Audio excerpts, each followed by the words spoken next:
of the Dodge Rebellion. Muscle enough to catch anything on the road. Available with 4 barrels, dual exhaust, V8 power, hideaway headlights, 4 roomy bucket seats. Fabulous new full-size fastback. The Dodge Charger made its debut in the fall of 1965 and never looked back. Today, it is one of the most desirable and valuable muscle cars on the planet. With the paintwork and undercoating complete on our 1966 Dodge Charger, it's time to install the drivetrain. Optioned from the factory with the legendary 426 Hemi 4-speed manual transmission and painted in ultra-rare ZZ1 gold poly. This car is guaranteed to steal the show. So sit back and enjoy. This is Graveyard Carz. You'll be surprised. They're coming to get you, Barbara. Buried deep in the Pacific Northwest, one team in Springfield, Oregon, takes on the impossible, finding dead Mopar muscle and bringing it back from the grave. Award-winning Master of Mopar, Mark Warman, his cousin Doug, his daughter Alyssa, his best friend Royal, his painter Will, and the rest of the GYC ghouls are restoring, resurrecting, and recreating some of the fastest, fiercest, and rarest muscle cars on the planet. This is Graveyard Carz.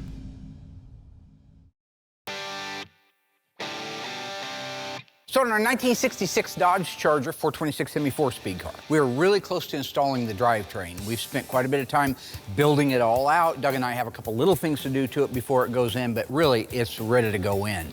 Now this is the car that Will painted the ZZ1 gold most recently, you saw if you go back through one of the episodes. Gorgeous color, gorgeous car. I have no doubt that it's one of one when you actually break down the colors, the options, the fact that it's 426 Hemi and a 4-speed. I guarantee you that's a one of one. So I am really excited to get this car's drivetrain in it, getting the wheels, tires, blue line tires, by the way, gonna look absolutely awesome. So the last things we got to do on our Hemi now are the fuel filters. This is kind of a unique system. Dougie and I have not done one of these before. It's all new. This 66 Charger is one of the first ones I've ever worked on. And although a lot of the Hemis from 66 to 71 have a lot of similarities, there are also a few minute differences, and it's really nice to have Tony's parts to rely on for technical advice. I actually had to reference Tony's pictures. He's got a lot of pictures of his 66 Satellite. It was like a 8,000-mile Survivor car. So if I didn't have those, I'd be in trouble because I have never done this system. So now here's a great example of not who you know, who I know. So Tony D'Agostino, Tony's Mopar Parts. He had a beautiful Survivor 1966 Hemi Satellite. He sold it recently. This car was as pure as the driven snow. Everything original. Everything original, right down to the fuel filters, which in this particular case you'll see is why it was so important to me to get photos of it. Back when Tony did have the car, he took the time to document it. And it's those photos that's allowing me to be able to put this 66 together and look correct. In 6871, this takes the place of the filters. It just bolts on. If you go look at that 71 CUDA that we've got over there, you know how it goes on into place, and then the fuel lines go in and out of it. It works as a filter and fuel vapor separator, or we're using these little jobs here. So let me clarify this. So in 1966 and 1967, if you had a 426 Hemi, it was inline dual 4 carburetors. They wanted to run one filter for each one of those carburetors. That's what you see us putting on. A filter for the front carburetor, a filter for the back one, they're all synced together. In 1968, the street Hemi, the 426 street Hemi, again still had inline dual 4s all the way up through 71, its demise. But it used, instead of the 2 filters, it used a fuel vapor separator. This thing did 2 jobs. It helped a lot with vapor locking, and it doubled as a fuel filter. So all we've got to do is put those in line. Think we can handle that? We can give it a try, can't we? I think we can give it a try, me and my cousin Dougie here. So just to clarify, the difference is 66 and 67, 2 filters in line up near the carburetors. 68 to 71, fuel vapor separated, bolted to the fuel pump using a line in, a line out, and one back to the tank. Okay. But I'm gonna want the KV showing so we can look like we know what we're doing. And then let me grab a clamp. I'll put this one on to here. You'll have to move it. All right. I'm gonna go ahead and try and install that rear one there. Uh-huh.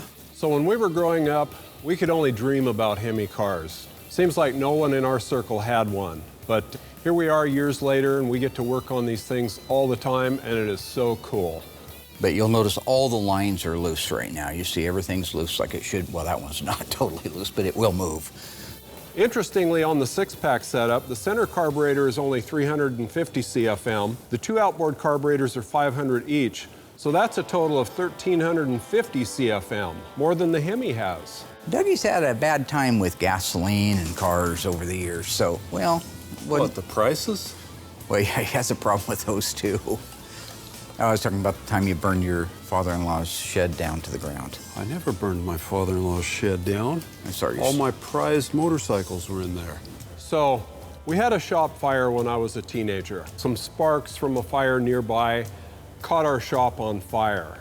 It was a super hot fire, and our shop burned completely to the ground. How exactly again did that happen?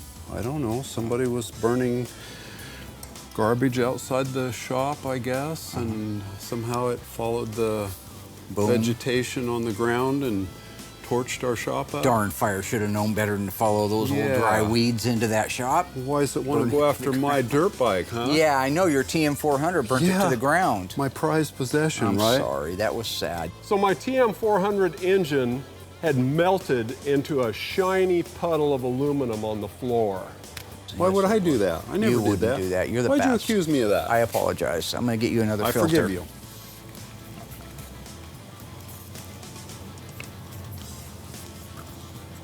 That. Boom, chakalaka. Okay, got one more heading your way, sir. Awesome. I'm sorry about accusing you of that. That was terrible. You Burn my shop down with my dirt bike in it? Why would I do his that? shop down. He would not do that. Poor little guy. I remember it like it was yesterday. I went over to visit him, and the place had burnt up the day before, and he was sitting in the living room all despondent. Now, this is a true story, all right? Doug's 1974 Suzuki TM400 was in the shop when it burned because Doug had pulled the motor down, took the main bearings out of it. It was making a noise, so he took the main bearing out, brought it inside so he could get the number off it and call Eugene Suzuki and order it. Well, in the meantime, while he was doing that, the damn building caught on fire, burned it to the ground, and there was nothing but a molten pile of metal and pot metal and aluminum on the floor of this garage. When I got to Doug's, knock, knock, knock, I go to the door, hey, Red around, what's going on, man? What happened? They filled me in on the burn. I walked in, and he was crouched down up against the wall, and he had the main bearing on his finger. You can put probably a couple of fingers in there, and he was spinning it like this, the outer race, you know, spin, spin, spin, spin, spin. And he just sat there, hey, Doug, man, what happened? I'm sorry about your bike. And he just kept doing that hour after hour. No conversation. Danny Torrance, when he'd vapor lock, start having those visions, you know, those shinins. He would lock up like that, start drooling down the mouth, and you couldn't talk to him, and in his head, that's what he was doing with that bearing. So right now I'm dedicating my time towards the 69 Charger RT 440 4-speed car. It's a beautiful car. The customer is really excited to get this car back. They're getting pretty antsy, so Mark's having me focus a lot of time on that car. And the first thing I'm gonna do is install the sound deadening. Mark's philosophy is to install this anywhere in the car that's not seen when the whole car is put together. So I install this all over the floor. I try not to miss any spots. I layer it. I may be a little overkill when I do it, but the more sound deadening you put on, the better it just helps in the long run.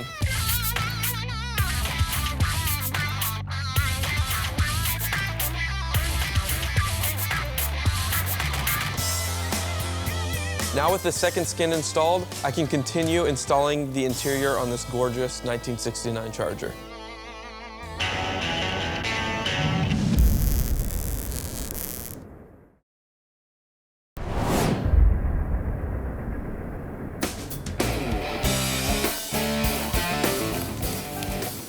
How's that going on? Pretty good. Okay, pretty good. all right, okay, You know, okay. Pretty good. One thing I will say about this design of the dual filters up there, near the carburetors. This is a very easy filter to replace. You can see it doesn't take Doug any time to do. Well, if it was in a car, it'd be the exact same thing. Okay, you want to tighten down your fuel lines? Sure, sure. Okay, we're gonna tighten down our fuel lines here. It's free, right? And while he's tightening those down, I wanted to talk about this front sway bar. 66 to 69 normal front sway bars do not look like this. Now, what I'm talking about on the sway bar is 1965 technically was the last year for the sway bar that you see on this car. However, it was a rolling change, meaning that it wasn't a hard, fast rule that says, like a 71 CUDA, you won't see a 71 CUDA leave the factory with 70 fenders on it. It was a completely different model. A rolling change means they were going to change it in the middle of the process. So in 65 and prior, they used this unique sway bar, like the one that you see on our car. And in 66, the models were all supposed to have the second generation of sway bar that you see from 66 to 69. So when you look at it, the main differences are on the 65 and older sway bar, it uses a very short link that connects the sway bar to the K-frame. Then at the back, it uses a clamp that actually holds it to the strut rod. Where if you go over to our 66 to 69, at the K-member, at the subframe, it uses a rubber insulated bracket that holds it, very solid. And then it uses a link at the back, very similar to the front ones, but longer, to hold the control arms into place. So it's a very much a different system. I just wanted to keep it original with the car because that's how it started life. The only thing we have left before we can put this in is the fan assembly. So let me roll that over here. We are making some changes, so you purists out there that are waiting to crucify me, I want you to know I know the difference, but we are choosing to do this. Originally in 66, it used this 4-blade fan. Beautiful, huh? Well, we want better cooling than that, so we are going with 216 fan. So this is a brand new reproduction. It's one of Tony's from Tony's Mopar. 7 blades. This one is designed to go with the clutch in the max cooling cars. We're just gonna put it in this one because we don't want any problems. This guy's gonna drive the car all the time. We can use our regular fan shroud with it, and this will give it a lot better cooling capacity.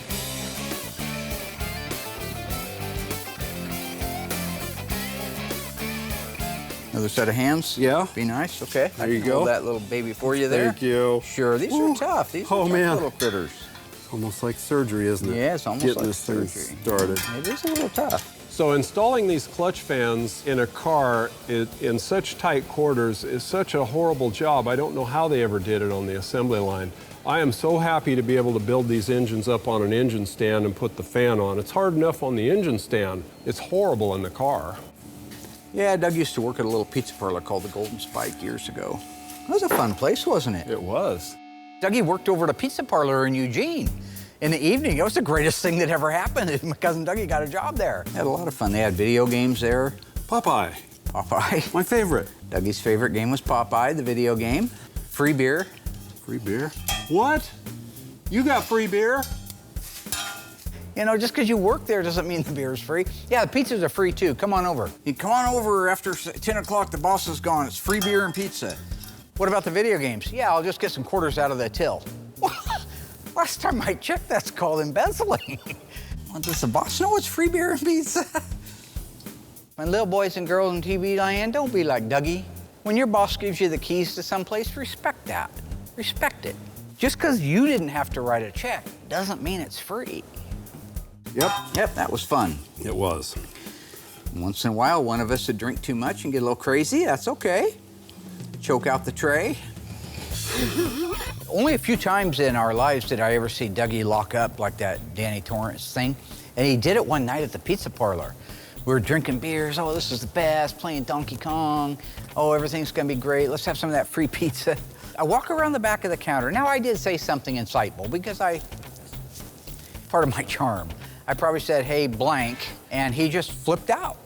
And he put his arms out for it. We're talking this stuff. We're talking Night of the Living Dead. You remember in Night of the Living Dead when Johnny was in the graveyard and he says, they're coming to get you, Barbara. And Barbara, stop it, Johnny, you're being stupid. They're here now. And the bad guy comes over and he chokes him out, just got a blank look, because he's a zombie, right? That's Dougie. He held onto my throat in front of me until I turned blue and I was lifeless. And I was swatting at his hands. You know how they teach you all that stuff in karate. And you swat at the hand, But I started, choking out. And he finally came to his senses and let go. That's what beer's for. Yes, I believe that should be a Budweiser commercial. Absolutely. Budweiser, choke your friend out. Might want to stay tuned for my HBO special, Fast Times at Glenwood High.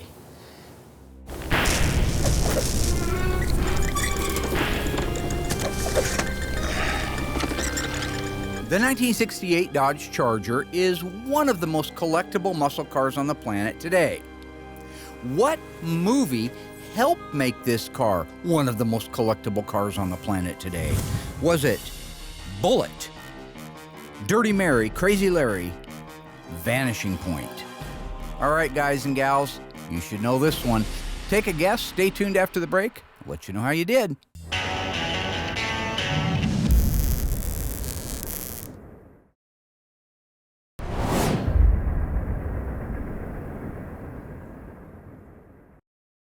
All right, ghouls, welcome back. The 1968 Charger, huh? Sexy car, made famous in a movie. What movie was it that made it so classy? If you said Dirty Mary, Crazy Larry, you're wrong. The answer is Bullitt with Steve McQueen. Featuring a black 1968 Dodge Charger RT, the world still loves that movie, mostly because of that car.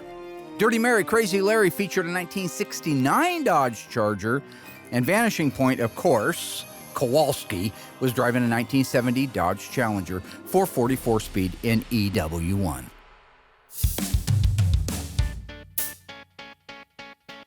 So today I'm going to build out the interior trim panels on the 1969 Charger SE. Before we do that, I'll just kind of point out a couple cool special things, basically just on the 68 to 70 Charger models only. What we got right here is the upper door trim pads, which are really cool. They got kind of this like recessed style line that goes down it. When you're talking about the interior on the 68 to 70 Charger, that's a pretty rich interior. Not all of them had this, but this particular car did. My 70 Charger burnt orange car did. It's an upper door pad. Instead of just having the bare metal that you see on a Roadrunner and many of the cars like that, this had a full pad up there. It has the medallion. They're very proud of it being a Dodge Charger. It has a provision in it for the rear view mirror adjuster. When you add that with the stainless steel retainer, the lower trim panel, you put on the armrest and the chrome base and the chrome handle, that is a really rich interior. The cat whisker, it slides right under, so on these ones, it's not attached to the pad itself. What Justin's talking about on the cat whiskers is that is a term that is used in the industry, but side glass seals is more like what it's called. This is a weather strip, so to speak, that has little fuzzies on it. It's kind of a fuzzy little wiper, if you will. It goes onto the door shell itself on the outside and on the inside on the trim panel. What it does is it sandwiches the glass. So when you roll that door glass down, it kind of squeegees it and cleans it on its way down, roll it back up. So if you've ever had one of those cars on a rainy day or a foggy day, you can roll that thing down and back up again, and it kind of squeegees it off. So one of the first things that I install is the upper retaining strip for the lower trim panel. This is a part that I buff to a high shine before I install it. It's designed to hold the top of the lower trim panel solid against the door. The next thing that I install on the door is the upper pad. And the reason why I have to do that is because the remote mirror bezel, if I put the lower pad on first, I wouldn't be able to access that to feed it through the hole and get the washer on there. This can be a bit tricky if you have the cat whisker in place already. Just give them a little pop.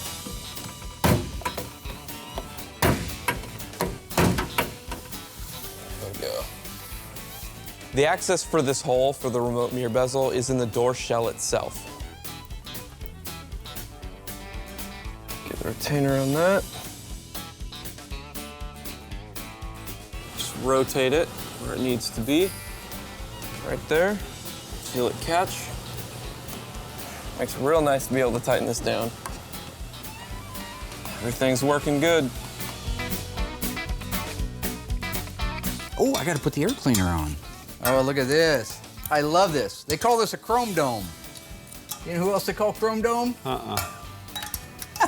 Royal looked like this when we were 8.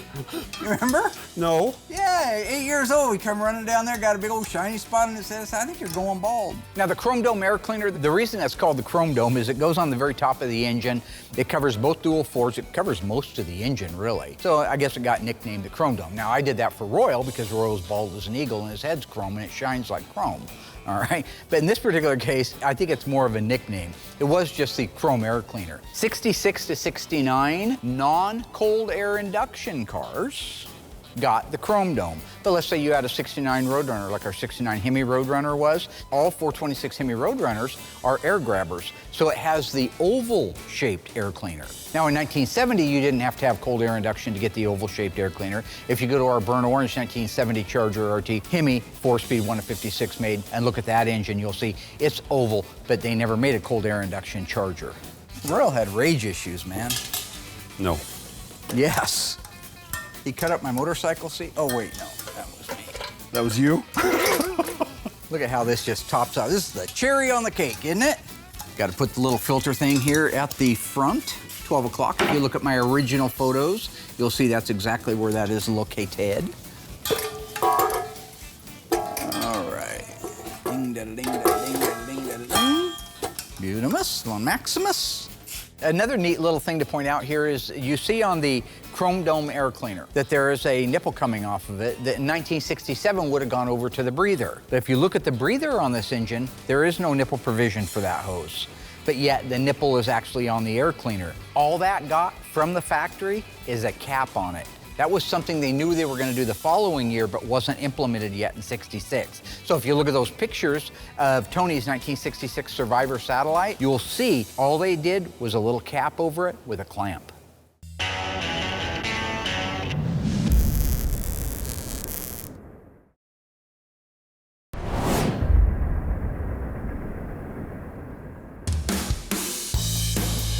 Well, Dougie, who would have ever thought we'd be working on old hemispherical engines? Yeah, we dreamed about them our whole life, right? Did. I'm surprised your dad didn't buy you one. Usually whatever Dougie wanted, Dougie got. That was the way it was. That's Mark's story. Well, also has a lot to do with history. Facts. Only guy in the world that had his bicycle stolen and was rewarded for it by getting a brand new black and white 10-inch television. He also talks about how I get a television set for my 10th birthday as a reward for my bicycle being stolen. No, not even. I think there was years difference between those two. Really? Yeah, sure there was. You're making it all up. I don't believe a word of it. Oh, I remember this really well, okay? So, Dougie's daddy gave him a Stingray bicycle from Sears. It was cool. Had the long forks on it, little Springer shocks in the front, had a 3-speed shifter up here, had the drag slick. I mean, it was a cool bike. But Dougie didn't care because he had things given to him, right? So he leaves it out at the Big M shopping center and somebody steals it. So he goes running home after he comes out of there with whatever money his dad gave him to go in there and buy things with. He comes out to discover that the bicycle is gone. He goes running up the hill to his dad. Dad, somebody stole my bike. Easy, son, easy, easy. We'll make it right. Takes him right over to Sears and buys him the state-of-the-art 10-inch black and white TV for his bedroom. That was later on. I got a 10-inch portable black and white TV set for my 10th birthday. Yeah, I remember the ad for it. It was a full-page ad. I wanted it. It was beautiful. After that, every time I went over to Doug's house, he was holed up in his room watching Creature Feature on his little thing. You want to come out and play? No, I'm watching Creature Feature. Well, I don't get to watch Creature Feature, okay? I get to watch a dead dad. What? Oh, here's something while he's working on that. See that little drain plug right there? 1968 was the last year that plug. In 69, this is just a machined off area. They don't use the drain plug. You had to take the cover off to be able to drain it out. 11-inch heavy-duty drums. Nice. Very nice. I like them. Date-coded original 18-spline 4-speed. Everything that you see on this drivetrain is original to the car, except that, as Tony would say, we took the liberty. There's another liberty I took, a couple really. Another liberty we took with the car. Here we go again with another liberty I took.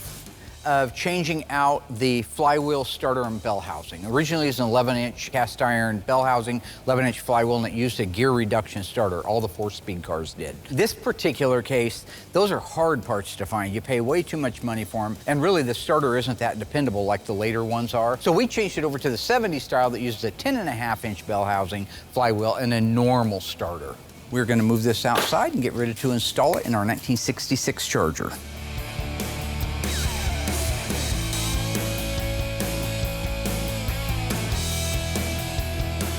Okay, so Doug, you want to lower it down just a little bit and we'll line up these perches. Working with my little cousin Dougie today. I admit that this is the first time I've installed a Hemi in a 66 Charger. I don't know what to expect, and I'm really glad to have Mark helping me because he's done all of these things. We had a rough weekend, didn't we? Yes, we did. Although somebody told Dougie he was the star of the show, which has gone to his head, and now he's untenable. Star of what show? What? Star of a show? Oh, now, you know, I think this is cute. This is cute. It was a few weeks ago, Doug's wife came up, Margot, I love her, sweetheart, heart of gold, salt of the earth, and she was saying that all of her feedback on the show this season is how Dougie has become the star of the show. You guys are Facebook fans. We have 3.5 million fans on Facebook. Why don't you go in there and say who the star of the show is? If it's Dougie, that's great. I'm not paying him anymore. I'm pretty lined up here. Possibly the floor's in the way on this one. There we go, got it. Oh, nice. You got yours? I did. Beautiful, let's put a nut on there. All we need to do is get the front spring hangers positioned in place, put the nuts on from the torque box, tighten them down, and then we'll lower the car down, put the rear shackles in place, do the shocks, and that's about it. You guys had a biological child together, didn't you? I think you did. We have a son. You do have a son. We have a wonderful son. His name is John. That's true. What's your first name? John. You named your son after you? What's his middle name? Same as mine. This is one of those things I just don't understand, okay? It doesn't change anything. It doesn't make them better than the other kids. It's not even a tribute, really. It's not. It's just confusing for the families down the road. Why do you think Cousin Dougie is Cousin Dougie and not Cousin Doug? Because his dad's Doug. They named me Mark Gregory. Mark from the Bible. Gregory Peck. Mormon. I don't get it. I don't understand it. You're gonna have a kid, name it anything but your name. Moses probably had kids, right? I'm gonna guess he did. He didn't name him Moses. That would have been confusing for the Bible reader. So with the upper trim panel and the lower trim panel retainer in place, I can install the lower trim panel. Rock it up into place, pop it up in there. Here's our one-piece door trim panel. You know, it's not super fancy, but one cool thing about the Chargers, and this is another Charger-only thing, is it has the storage pouch right on the side, which is really cool. You're not going to see that on your Roadrunners. You're not going to see that on your GTXs, your Cornettes, or anything like that. So that's a really cool feature. So here's a cool little factoid when it comes to that map pocket, all right? 1968 Charger didn't come with an SE. It did come with the map pocket. 1969 Charger came as an SE or a non-SE. Both models had the map pocket. In 1970, the only way you got the map pocket is if you got a Charger Special Edition, A47, in case you're wondering what that is. That would give you the map pocket. We used to put all kinds of stuff down in there. Roy would put his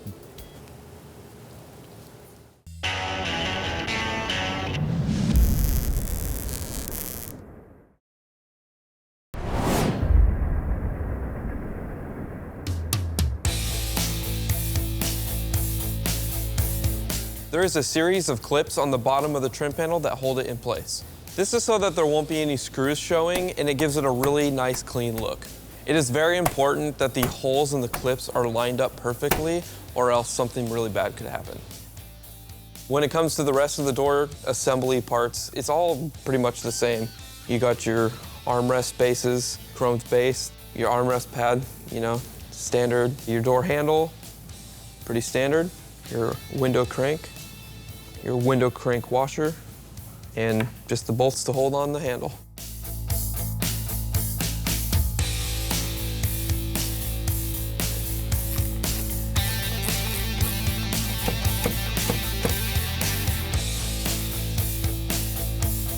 So it's really important that you clock these window crank handles in the right position. On the left side of the car, it's going to be at your 5 o'clock, and on the right side of the car, it's just a mirror image, and it's going to be at your 7 o'clock position.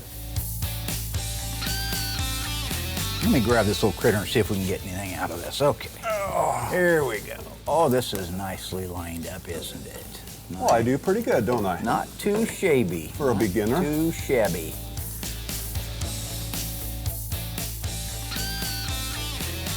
Okay, so right now we have the leaf spring purchase at the front, the hangers, if you will, in place, and he's doing the shackles at the back. After that, we'll raise it up, get the engine out from underneath it, because it's going to be going in next, but we're going to do that one a little bit differently. We're going to use the forklift. These things are so tight in there, we need the articulation. Can I use that word? Sure. The articulation of a forklift, because you got to tip it forward and backward and side to side. So that's how we're going to install it, but first we'll put our shocks on. That'll wrap up the rear end. We'll move to the front. That's my little cousin Dougie down there.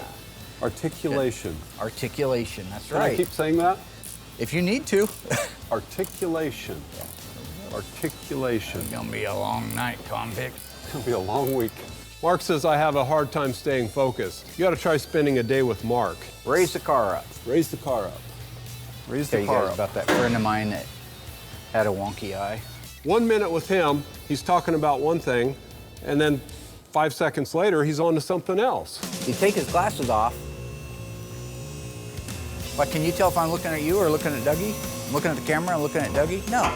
Then he'd put them back on, and they just go back to perfect. Is that weird? It's nonstop mental leapfrog. So what you see Doug doing right now is he's raising up the right-hand side leaf spring. The reason we don't do both sides at the same time is this is a Hemi suspension, and that means it has 7 leaf springs on the right-hand side, 6 on the left-hand side. That's heavy-duty stuff. That keeps it from having what they call axle wrap. However, that's a very stiff leaf spring package. So if you were to put a pogo stick underneath the center of the differential and try to raise both sides up, which is about 3 inches to be able to put the shock on, you just push the car off the lift. But if you go over and do one side at a time, if you raise that area right underneath the leaf spring on just the right side, it will go up. It will articulate up into the opening. You can put the shock on it, let it down, go do the other side. That's all we're talking about with that. So now I move on to the quarter trim panels. The quarter interior trim is very similar to the doors. I start with the upper retainer for the lower pad. It's just like the one on the door, but much shorter. The galvanized part that you see above the retainer is something that I put on earlier. It's the bracket for the upper pad, and without it, the pad would have nothing to adhere to. So if you're putting together a basket case charger, don't forget that piece. All right, these ones are a little tricky. You gotta kind of pop it in place, roll it around. So just like the door, the next thing that I put on is the upper trim panel.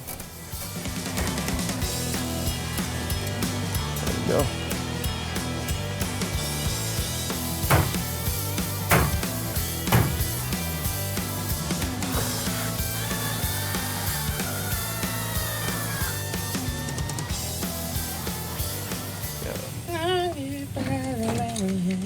Once the upper trim panel is in place, I install the lower trim panel.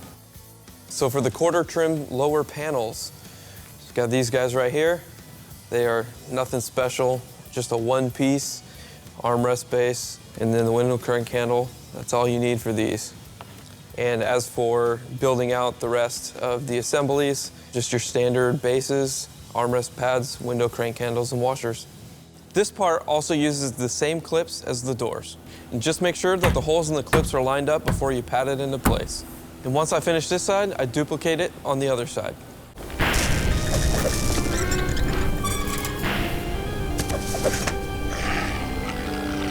Hey ghouls, in a previous season of Graveyard Cars, we restored this beautiful EW1 Alpine White Plymouth Superbird 440 Super Commando. True or false? Because of NASCAR rules, only 503 of these cars were made. If you think you know the answer, stay tuned. Right after the break, I'll let you know how you did.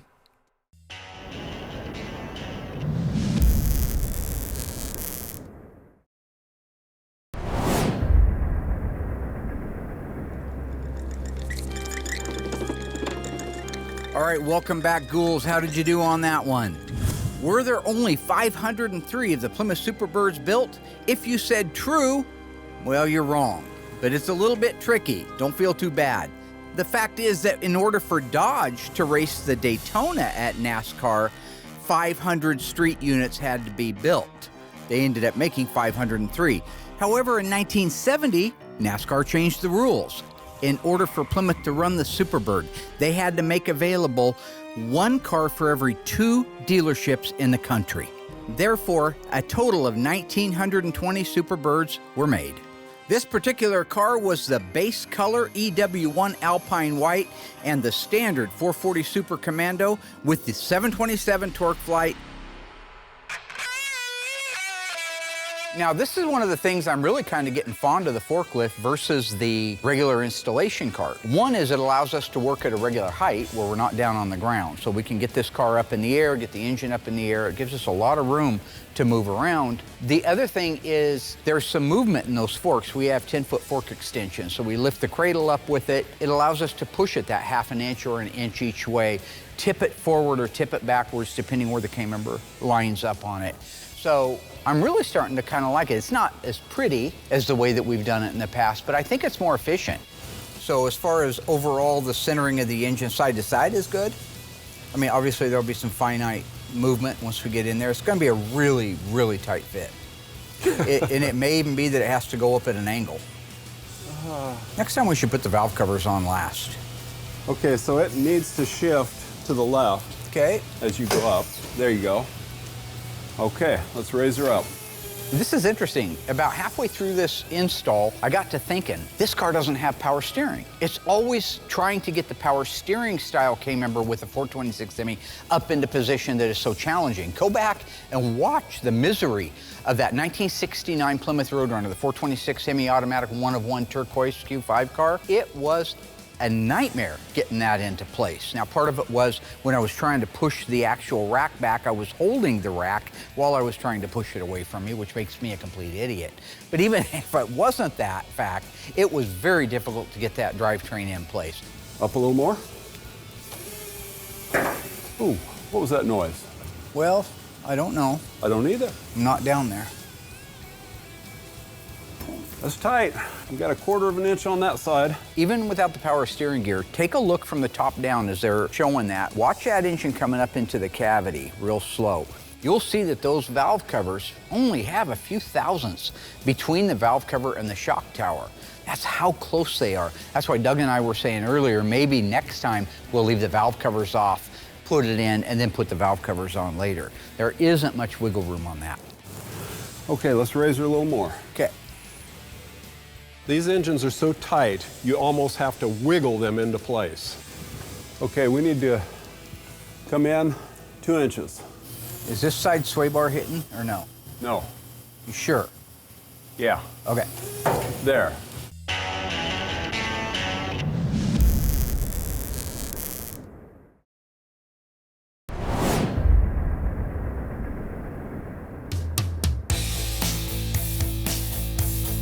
So with the trim panels in place, I can install the back seats. These are new covers from Classic Industries. They're exact replicas of the originals. Now, the back seats are all vinyl, but since this is an SERT special edition, the front seats will have leather inserts, and I'll show you when we get to them. The window cranks clock just like the doors.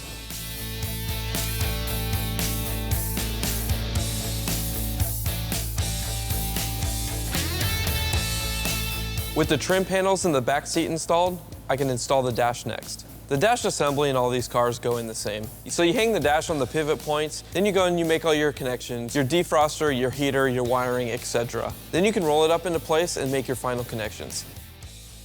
Now that I have the dash installed, I was able to install the steering column, and boom, we got a charger again. Next, I will install the console and the seats, and the inside will be finished. Hey, camera, you guys check This right here, Mark? I'll show you. Right there? Over the top right here. You got a ball cap? All right, here we go. Here we go.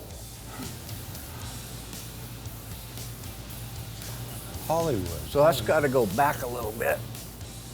Where's the hole?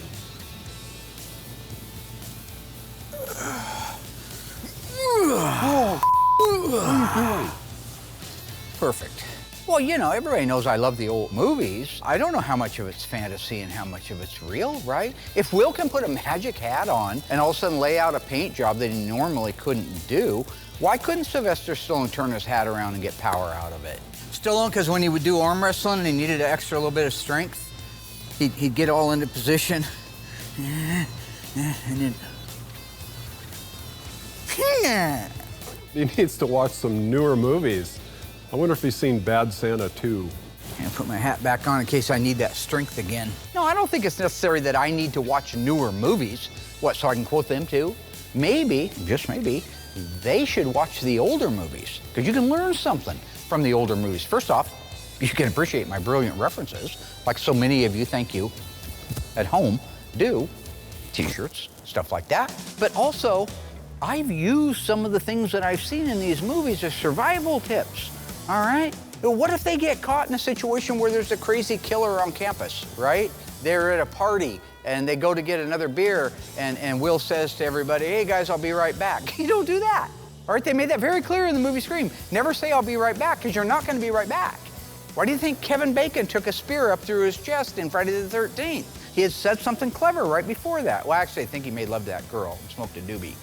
But it doesn't matter. You can learn from all this stuff, all right? What you need, guy? I'm trying to figure out how to align this thing.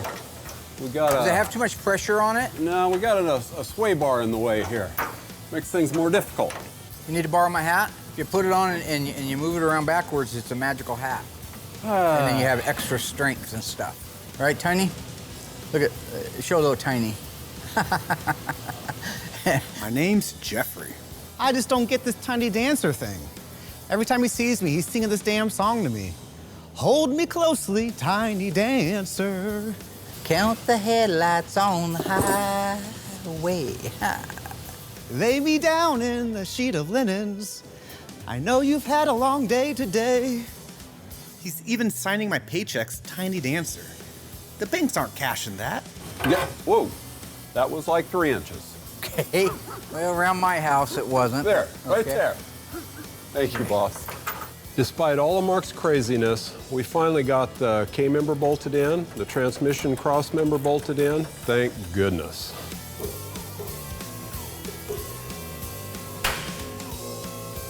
Now that we have our drivetrain installed in the 1966 Dodge Charger 426 Hemi, 4-speed ZZ1, one of 250 built with that engine and transmission, one of only one built with those colors, we can move forward to the final assembly of the car.